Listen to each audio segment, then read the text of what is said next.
Welcome to Psychic Evolution with evidential psychic medium Jamie Clark and spiritual coach and healer Maggie Clark.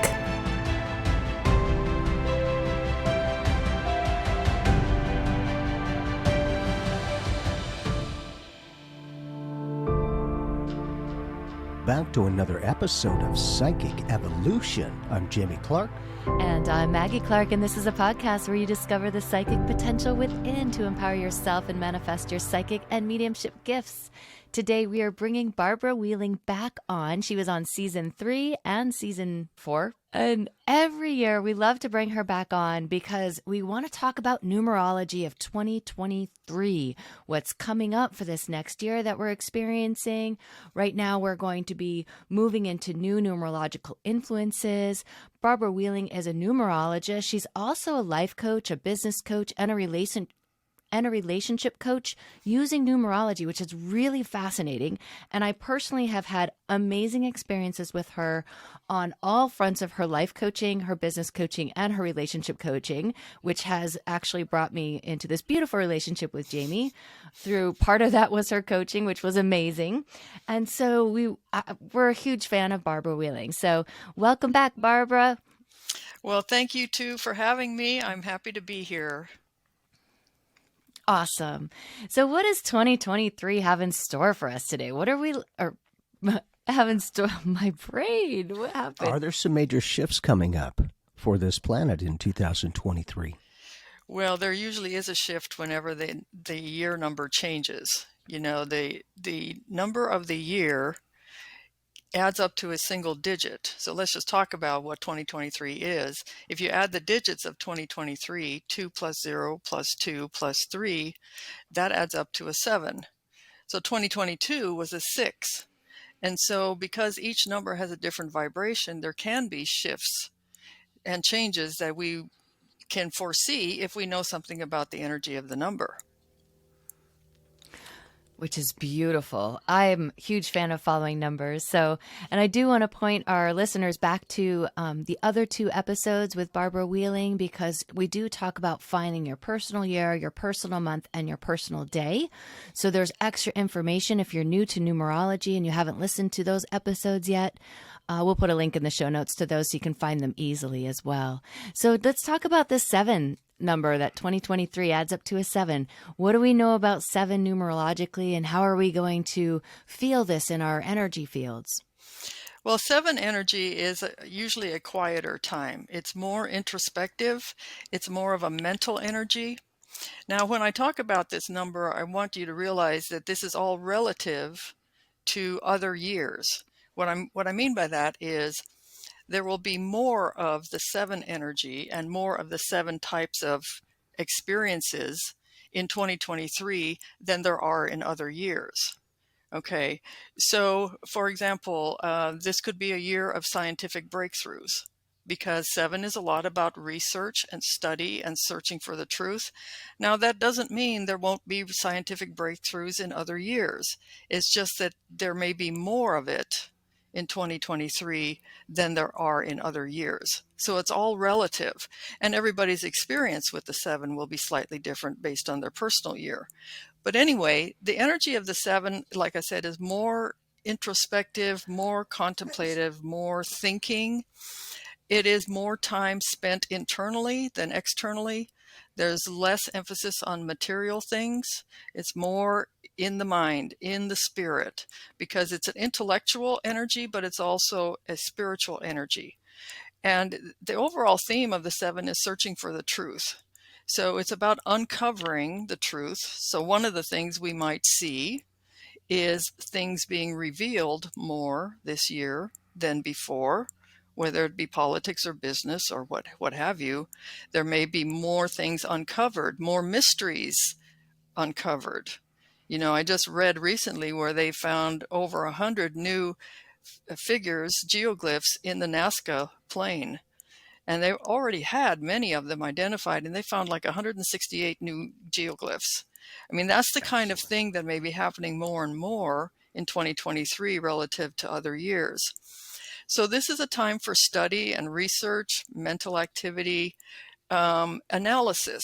There can be a lot more reflection and analysis. People may want to step back and think about things before they go forward with something. They want to think things through. Could be questioning things more. It could be a very spiritual year in the sense that it could be a test of faith. People may have to rely on their intuition a lot more. They're going to think a lot about things, but in the end, they may have to rely on what's in their heart. What's the intuition telling them? Because 7 is very much about intuition. It could be opening up to more spiritual gifts. I'm talking about collectively now. There may be more people opening up to their spiritual gifts. More sharing of knowledge, more honing your skills, whether this be psychic skills or other skills, anything. Could be enhanced this year. It could feel a little bit like a slowdown in the sense that there seems to be less outward action because it's all internal.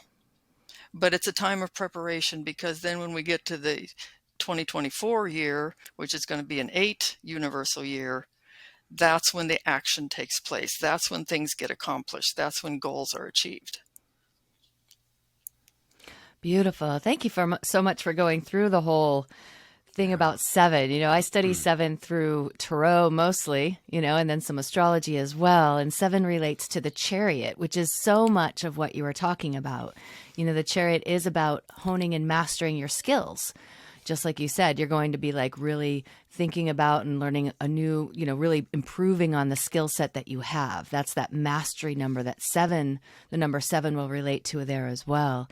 And it's interesting you brought up always like going inward and trusting in the intuition, because the chariot's ruled by Cancer, which is all, ruled by the moon, exalted in Jupiter. And it really helps you fine tune that intuitive process. Really, really cool, right? Yeah, and the chariot card makes me think of it in a couple of different ways. One, we could think of ourselves as being one of the horses, being guided by our higher self, our intuition, or we could be the one who's in the chariot, who's guiding. And so sometimes 7 is very much associated with teaching and learning. People in higher education can be very much 7 type people because they like to work alone. They like to share knowledge. And so guiding others may be part of that 7 energy as well. That's beautiful. I always looked at, the chariot, like we are actually the vehicle. We are not the driver. That's our higher self, and that's where that intuition comes in. The chariot's such a cool card because it's a card of how do we tap into our willpower, to move forward. Mm-hmm. How do we move forward? Mm-hmm. How do we go on a purpose, commit to our path, whether it's a spiritual path or, like you said, faith is a huge part of that. Faith because we're giving up the reins to our higher self to be guided, mm-hmm. or to trust our intuition to something a little bit more deep, a little bit more integrated. And it actually pulls you all the way back to the beginning, right when the magician starts, because the magician opens up all these tools so that you can learn how to create the I am presence. And then at the chariot, you're mastering that I am presence and then learning how to tap into the will of the universe as much as your own willpower. And sometimes we fight that, right? We're like, well, I want this. This is what I want. This is my will. And my will is thy will. Eventually we see that it's all already part of the universal plan. So it's just like, how do we tap into the flow instead of the force? And, people might be discovering a new sense of commitment and purpose with their own will, because they want to move forward in life. They want to feel connected. And like you said, I always looked at the chariot as a very spiritually integrative card. It's a level of mastery where you're mastering those tools so that you can grow, you can move forward. But without the faith, without the higher self leading the way, without being integrated spiritually, you're just kind of like, you feel stuck. You feel like you can't move forward.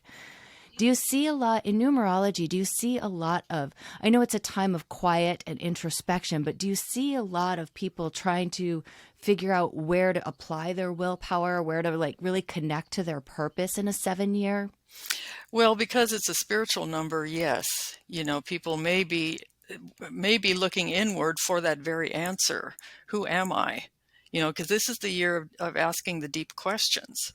And it can be deep questions on a personal level, not just about doing research on some scientific project, which of course is always relevant, but for us individually, we may be more focused on what am I made of? What am I here for? What is my purpose? How do I bring that forward? Because part of the issue with the seven is that we don't know. It's deep, it's hidden. And so the challenge is to overcome and reveal that truth. What is the truth about me? It's revealing the truth. That's the overall theme of the seven, revealing the truth. And so it can be very much about people searching for their purpose in this coming year. That's beautiful.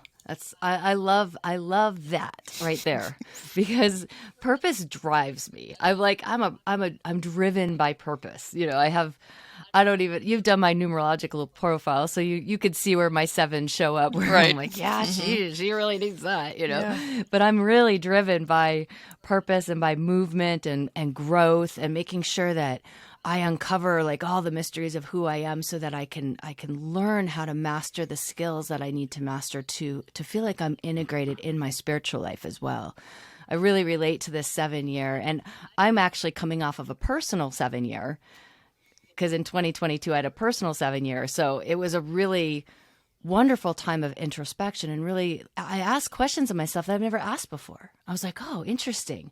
I went places where I normally don't go with myself, and I did need more downtime, more quiet time. Whether I took it or not was another another issue, but I did feel like I did need more stillness and calmness to have that time of introspection in that personal year as well. So I could see where this is going to go for the mass consciousness of humanity. Now, with the mass consciousness of humanity, how does that build an influence in the collective consciousness? Well, it's in all the ways that I just talked about, that people may be much more spiritually oriented. They may be less focused on material things. And as they turn inward, their consciousness can expand. They're going to expand it more into who they are. They're going to go deeper within themselves, and then they can expand from there. One of the things that we might see are things like people coming forward more, talking about spiritual topics. There may be more speakers talking about it because as they tap into it, they're now talking about it more. It may be new teachers, new speakers, or it could be people that you wouldn't expect would bring up something about a spiritual topic, and yet it comes out, it comes forward. So these are some of the ways in which that mass consciousness may be expressing itself, is when people begin to talk about things, when they begin to do more of a spiritual path. There may be more people signing up for courses. However it happens, it's going to be something that affects everybody individually, as well as a mass effect.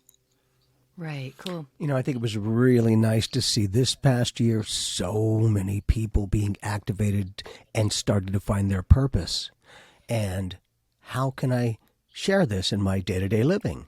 And a number of people are able to do it professionally. And I thought, how brilliant, because this apparently is the year of change and integration. They were already proactive. Mm-hmm. They were already activated, just didn't have an idea of what was happening. Mm-hmm. And so, like I do, when you can find your purpose in whatever way you feel like you can contribute to humanity, not only that, to ourselves. Mm-hmm. And when people are seeing it's okay to take care of yourself and others, okay, it's not a trade-off. It's that's even more empowering. Yeah. Now, is there a way to consciously work with the vibration of 2023? We've got the 2 and the 2 and the 0 and the 3. So we have 4 numbers coming together to create the 7.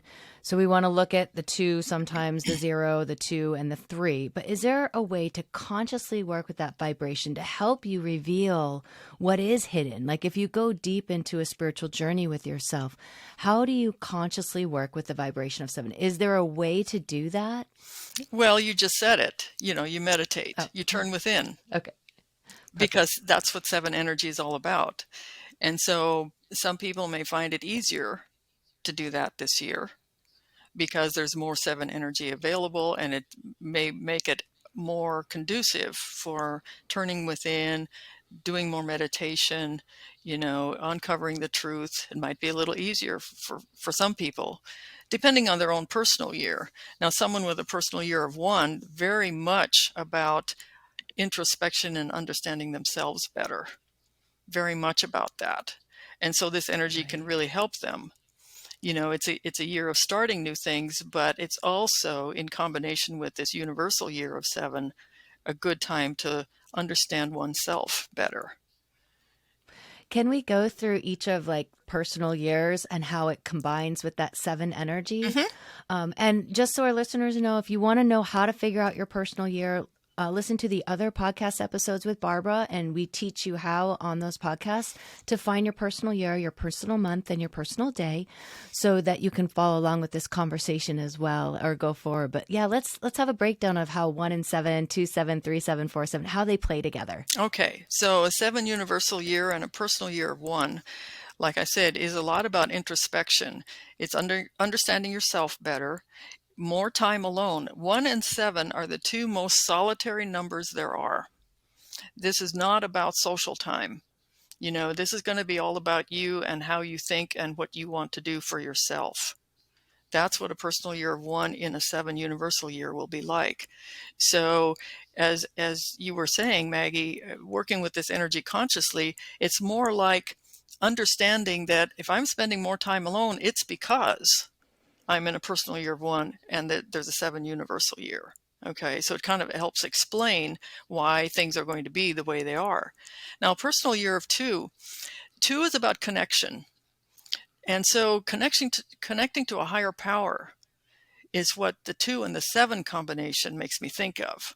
Okay, connecting with the intuition. The 2 and 7 are the 2 best numbers for meditation because they're both quiet. They're the 2 quietest numbers there are. This is the time where you can be peaceful. Both of those numbers will generate peace. And so it's good for meditation and connecting to a higher power. Personal year of 3. 3 is 3 is very different from a 7 because 3 is very more open, more extroverted. It's about communication and socializing. But as I was saying, there may be more topics on spirituality being discussed. People may be writing more about that.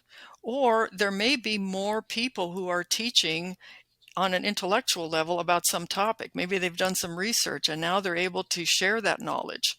So communicating knowledge or communicating about spiritual topics could be very much part of what a personal year of 3 in a 7 universal year might experience. Now, a personal year of 4, the combination of 4 and 7 is the best combination for teaching because 7 is about knowledge and the 4 is about coming up with a plan. We're going to do this, we're going to do this, we're going to do this, and the 4s can just lay it all out. It's like, this is the process, this is what we have to do. But this could also be about a plan for a research project or some kind of course of study.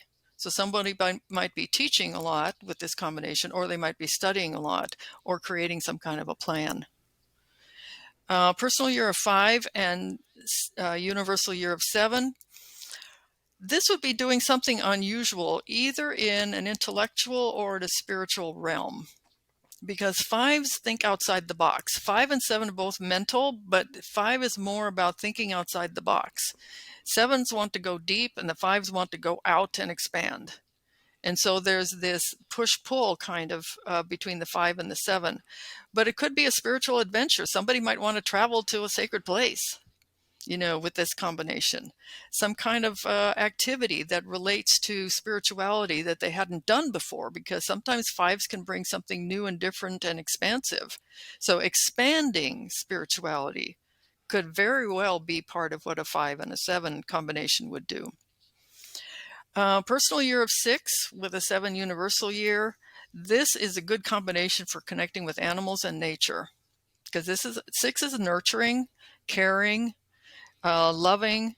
It could be finding a spiritual community, because 6 is also about groups and family. And so there could be about connecting with a spiritual community. Healing, spiritual healing, best combination for spiritual healing is a 6 and 7. Okay. Now, if someone's in a personal year of 7 with a universal year of 7, this is a test of faith. The people with this combination are going to be tested more than anyone else. Their intuition might be developing by leaps and bounds. They may not know what's coming, but they're going to have to trust. They're going to have to trust because they're not necessarily going to have all the answers, but they're going to be searching for them. Okay. Personal year of 8. 8 is about the material side of life, and it's about business and money. It's about being in charge, So what I would say about the combination between personal year 8, 7 universal year is trust your intuition in all business and financial matters. Use the intuition. I've talked to financial analysts who will say, yeah, they can crunch the numbers, but in the end, they check in with their intuition before they make an investment or any kind of a decision. Those are the people that can utilize this kind of energy very well. Now, personal year of 9 with 7 universal year, the 7 just amplifies the service aspect of a 9. Spiritual service, completion of an intellectual project could happen during this time. Some conclusion. 9 is always about a conclusion of some kind when it involves time periods. So there can be an ending of some kind. Okay, but what that is, I don't know. It depends on each individual's particular circumstances. But spiritual service very much part of what a 9 personal year would be about. Thank you for going through that. That can help a lot of people just kind of hone in on their individual personal year with this universal year. Mm-hmm. And it is important to look at both your personal year and your universal year as you're going into your numerology profiles, because that gives you a broader understanding of where you can focus and hone in your skills and where you can dive into that 7 energy more effectively too. Mm-hmm. Mm-hmm. What exactly is a universal year? Does that encompass literally the entire universe, or how does that work with the planetary or solar system? Well, it certainly works for planet Earth because we have decided to divide our time periods, starting with, the time of Christ as, year 0, so to speak, and we're now at 2023. Now, there are different calendars. The Mayan calendar has a different number. But universally, in terms of Earth universe, we have decided that we're going to use this calendar that says that this is a year of 2023. You can apply numbers to anything and generate a vibration from that. So when we talk about universal year, we might want to say it's Earth year, or world year, not necessarily other planets, other places, Right. or even other calendars. But this is something that all Earthlings do follow, is that this is 2023. Right. So it's almost like we're tuning into that channel Mm-hmm. of what we've decided to, hey, let's all get on the same page here, use this Gregorian calendar so we can, we can go forward and have like a common connection. Right. It's common And so ground. it uses that a common ground. Yeah. Mm-hmm. And that's a lot of what this mass consciousness tunes into is the common ground numerology. Numerologically. Yes. Yes. But, you kind of bring up an interesting point to go, look at how many different ways there are to read the energy. Mm-hmm. What are you going to create in unification within the oneness? Mm-hmm. Exactly. Well, and I love numbers. I think numbers have so much value, so much weight in divination systems and esoteric wisdom, but then also we get to use this in our personal day-to-day life. We can look at our personal year, we can then look at our personal month, and we can go into a personal day. So we know what days are good for certain types of vibrational patterns. We can actually plan our life by the numbers if we choose to. So it's kind of fun that we have this as a tool to use if we choose to. Exactly. Yeah, the more that you know about the numbers, the more that you can understand why things are happening the way they are. And as you say, you can make plans. I often Mm-hmm. say that if you're going to do something with a banker, do it on an 8-day. because that's a good day for money. If you're going to clean your closets, do it on a 4-day, because that's the day to get the work done and to organize things. And so there's many other ways that you can look at this. When I do numerology, I like to think about people's numbers. If I need to work with them, how do I work with them? And I did this often at my job. When I was in a supervisory position, I wanted to know the numbers of my people so I would know how to approach them. And I think I've said this before. Someone with 4 energy, it's like, don't waste time, just go in, be direct, tell them what you want done, and then go, because they'll get it done. But someone with 2 energy or even 3 energy, it's like, you got to have some social time. You got to connect a little bit before you get into the work. So it really made a difference in that regard, in terms of how do I approach someone when I need to ask them to do something. That's great. Yeah. And if you're in a position where you're like, oh, what's the best time to actually have hard conversations or to approach something about, if you're unsure how it's going to go, you could actually look at the numbers and be like, oh, let's see if we can figure out the best timing for both of us, especially if you know their birth date. That helps. Yeah. And sometimes you can't. Sometimes you just have to schedule something when it can be scheduled. Okay. But what you do then is you look at the numbers and you say, okay, this is what I can expect. This is what I can expect for this conversation. If it's be prepared. Yeah, just be prepared. If it's going to be a lot of 5 energy, it's like, okay, this could get dramatic. There could be some drama in here, so it's really a matter of understanding what to expect. It's sort of like with partnerships too. If you have people with different life path numbers, what can I expect from this other person? What's it going to be like? That's a huge thing in terms of relationships and numerology. It's like, what can I expect? It's kind of helpful to know this, because you're not always going to be on the same page. It is playing out exactly as how the numbers wrote that. It's kind of funny, but the astrology and the numerology, that numbers have information, vibrational patterns of information, and so do letters. I always playfully say, E equals MC squared. Does it really? Does it? But it becomes that individualized awareness that we place that information on that particular number or that letter, that kind of thing. But it also sounds like when somebody's able to understand the potential of either a circumstance, a number 4 or 5 or 6, that they're now giving it a complete acceptance of the reality. They just let it be there. They don't try to make it. Right. They allow it. Right. Have you seen more people find their own way in their life just by using the numerology in their own experience? Maybe on a month-to-month, year-to-year kind of thing? Well, I think that is true, because when I send out monthly updates, I send out personal month updates to everyone. And I will often get feedback from somebody that says, yeah, this is exactly what it feels like. Or if I'm more in the middle of the month, they'll say, yep, I'm already experiencing that. So yeah, I would say yes, very much so. Excellent. Yeah. Yeah, because it's almost predictive in the sense that you're seeing how patterns play together.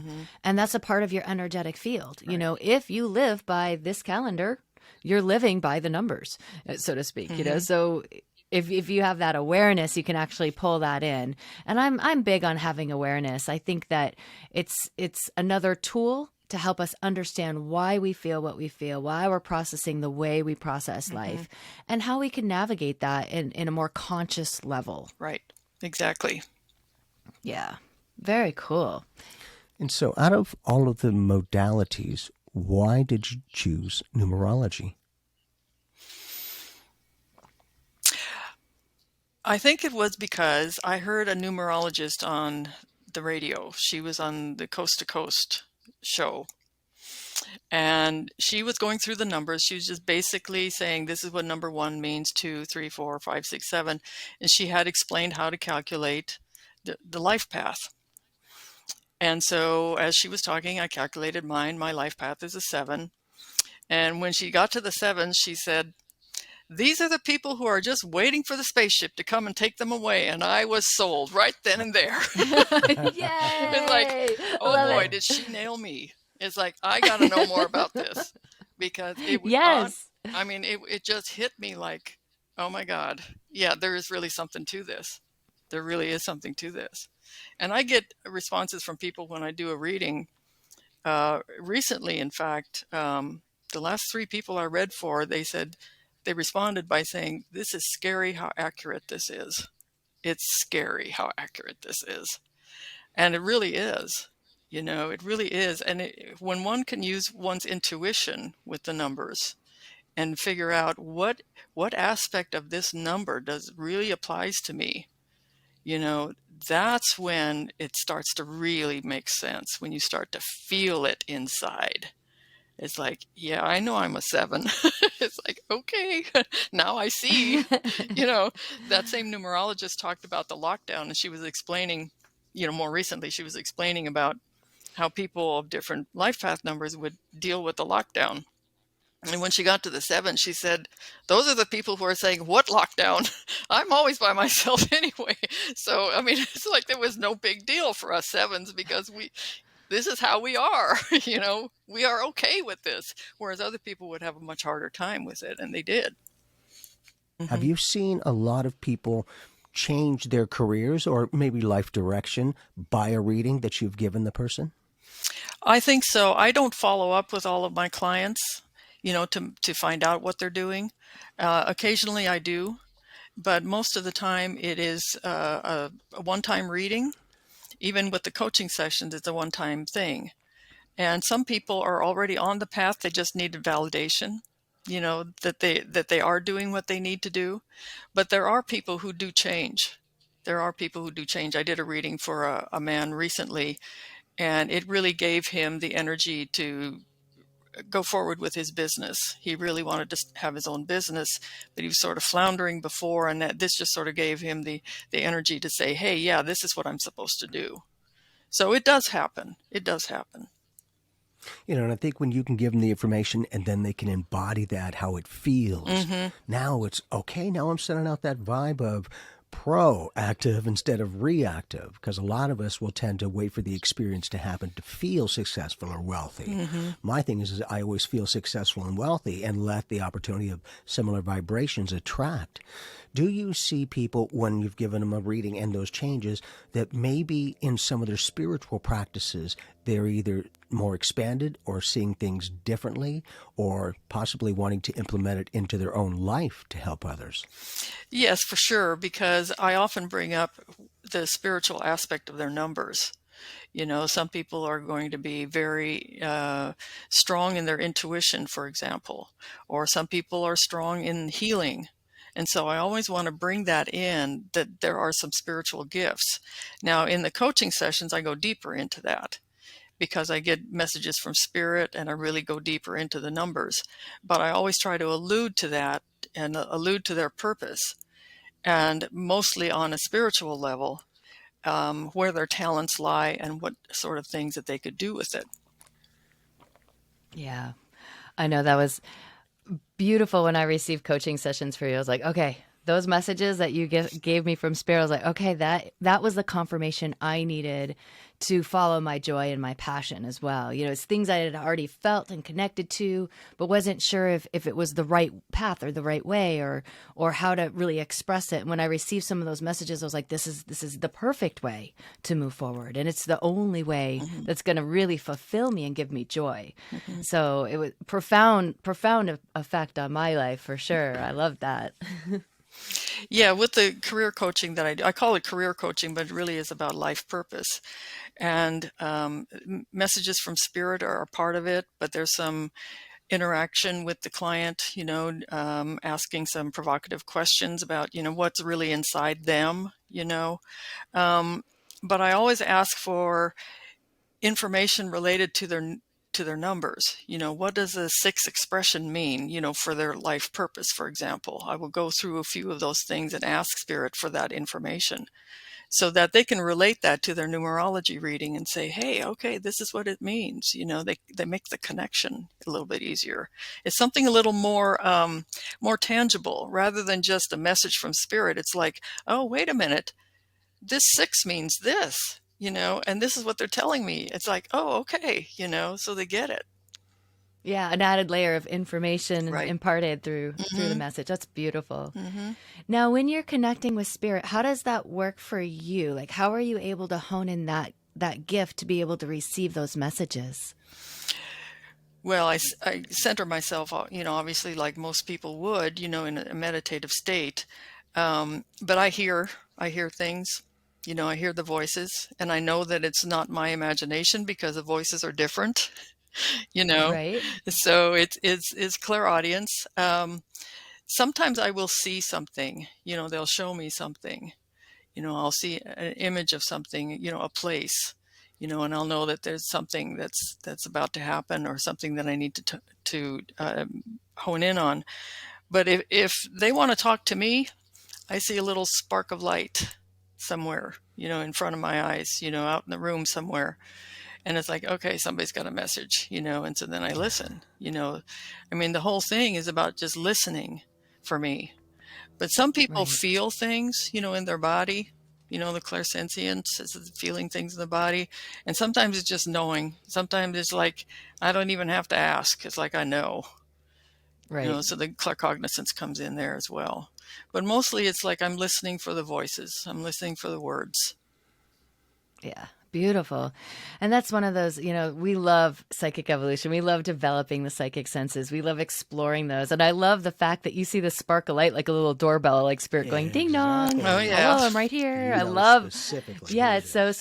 specific. And then you know for sure that you're receiving a message because they always come with this little calling card right before you connect, which I love. And this is one of the things we talk about on our podcast a lot is how to form up your boundaries, your rules and regulations. And that's like a new one. I haven't heard that one before. So maybe that will relate to some of our listeners too. Like, hey, you think spirit has a message for you, make them, ask them to show you a little spark of light or something. If that's how you connect, that's a beautiful way to do that. Yes, there are times when I will see a shadow, and I don't question it anymore, that somebody's here, But I've had people ask me, especially because I do animal communication too, and people who have lost pets, and they'll say, "Well, I feel my cat around me." And, I thought I saw something out of the corner of my eye, and I said, "Yes, you did." Just know that Yes. you did, just know that you did. And so other times I do have a friend who likes birds, and so she was seeing this certain kind of bird often, and she said, "Do you think that's my father?" I said, "Yes." If you think it is, you know, I mean, it's not my imagination. No, it's not. It's not your Yeah. imagination. And You're at least they're questioning right. instead of, yeah, it's all spiritual. And like, be practical. Mm-hmm. Let's fit this stuff into our day-to-day living. Right. It's not always easy to make those changes and adjustments. In using and working with your team, do you have individualized beings or energies that you can connect with? For me, I'm lazy, so I use the angelic realm, ascended masters, ETs, all that kind of stuff. Do you have any other channels that you tune into, or is this a unified consciousness for you? Oh, it's individuals. Maggie and I were familiar with Marion. He's on the other side, and he talks to me, and I ask him questions. But there are others as well. My grandfather talks to me about money. And we just connected a couple of years ago. I just didn't even know, but he's been around. And I'll just tell you a little story. I don't talk about spirit communication very much with my family, but I was telling them that Grandpa is helping me with money, and one of my sisters is a CPA, and I said, "I think he's helping you too." And she said, "Oh, that's who it is, because I hear this voice who's telling me, don't forget to check this box and don't forget to do this or that." And it's like she connected. It's like, yay, now she knows that there really is somebody who's helping her. It's not just a voice in her head that she's making up. It really is somebody who's helping her. So sometimes just telling people that it's possible opens them up, and they say, "Oh, yeah, by the way, I'm having a similar experience."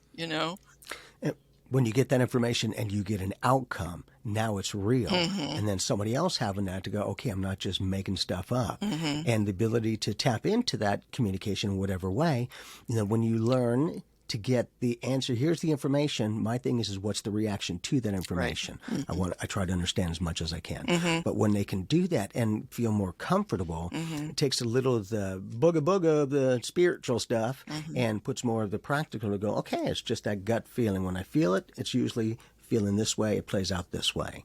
You get that kind of a gauge. That's why I'm curious with your team as well. The more that you're doing mediumship or psychic, it doesn't matter. You're picking up on other people's thought patterns.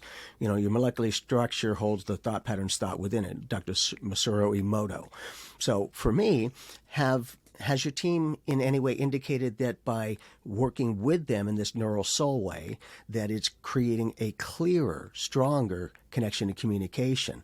Because, you know, it's kind of interesting. I'm throwing these questions, but you're seeing things in some ways and you're hearing them. So what do they keep doing? They talk to you mm-hmm. and they show you pictures. Mm-hmm. They don't work with other abilities unless you're comfortable with that. Mm-hmm. Otherwise, to me, you'll start questioning to go, well, for me, if I'm in a reading, I use whatever clairs I work with effectively. Mm-hmm. Thanks for use all of them. Mm-hmm. So it's that kind of connection that when people can see that you can have that kind of spiritual information, but be very grounded and very practical and not like, oh, yeah.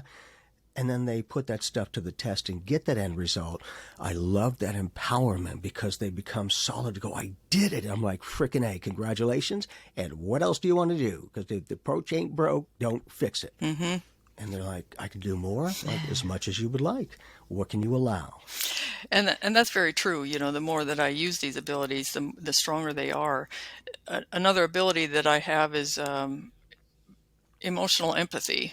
You know, I'm an emotional empath, and I will just feel emotions. I don't even know what they're about. It might be fear, it might be anxiety, it might be nervousness. I can feel those things. I don't even know where they're coming from.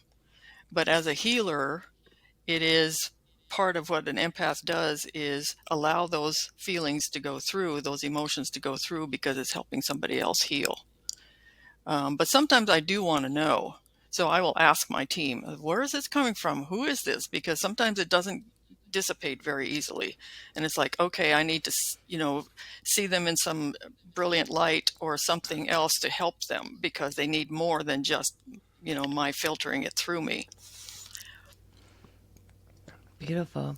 How easy was it to learn how to trust the messages? Was it a process or did it happen very gradually? Did it happen overnight? How did that occur for you? Oh, it still is. It still is. Because there's times when I get a message and it's like, what? Are you sure? And then 2 days later, like Jamie was saying about the validation, something physically happens. I get a call from somebody and it's like, okay, you told me I'm supposed to help this person. And it recently that was the case. I was supposed to help somebody with something. It was Marion who was giving me the message. And I said, are you sure? Do I need to reach out to this person? No, just wait for the person to call. And 2 days later, and we took care of it.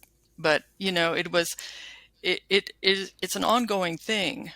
But also, because I see the little specks of light, they're all different colors too. And so I don't really pay attention to it, but sometimes I say, okay, so the blue light means this person, Yeah. But a lot of it is where is it coming from? I was counseling someone recently about it, and I said, is it coming from your mind or is it coming from the heart?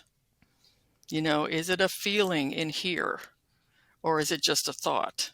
Because it could be just your imagination just running wild, or you might be picking up on other people's thoughts. And you're interpreting other energy in this particular way. But if it's coming from the heart, that's coming from your soul and your spirit. So that's different. I taught someone recently how to do automatic writing.